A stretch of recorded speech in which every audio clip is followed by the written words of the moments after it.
Guys দেখেন আমি আপনাদের মাঝে নিয়ে আসছি ছোট্ট একটা মিনি ব্লগ। সেটা হলো আমরা আলু বাগানে গেছি, আমাদের ছাদে, যেখানে আমরা আলু চুরি করতে গেছি। তো আকাশে দেখেন কি সুন্দর ভিউ। আমরা গেছি চুরি করতে। এই দেখেন আমরা আলু কেচি দিয়ে কি সুন্দর কাটতেছি। তারপর দেখেন আমি দেখাচ্ছি আমার হাতের মেহেদি, কত সুন্দর করে মেহেদি দিচ্ছি আজকে। তো আপনারা দেখেন সুন্দর হয়েছে কিনা কমেন্টে জানাবেন। তো গুটি গুটি পায়ে চলে যাচ্ছি আমাদের সেই ড্রাগন গাছ।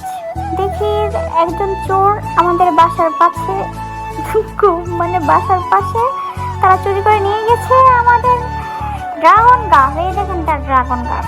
তারপর আর কি অনেকদিন পর ছাদে আসলাম, ভালোই লাগতেছে। আর গাইস বলেন তো এটা কিসের গাছ এবং কি পাতা? আপনাকে দেখাচ্ছে ঠুস করে পড়ে গিয়েছে। তারপরে আবার চলে এসেছি আমাদের আলু বাগানের কাছে, আলু বাগান খেতে গাছে। এ দেখেন এখানে আমাকে দেখাচ্ছি। তো তারপরে আর কি এই তো আমি আলু নিতেছি, নেওয়া শেষ, এখন বাসায় চলে যাব। তো গাইজ ভিডিওটা কেমন লাগছে আপনাকে কমেন্টে জানাবেন। ওকে, আল্লাহ হাফেজ।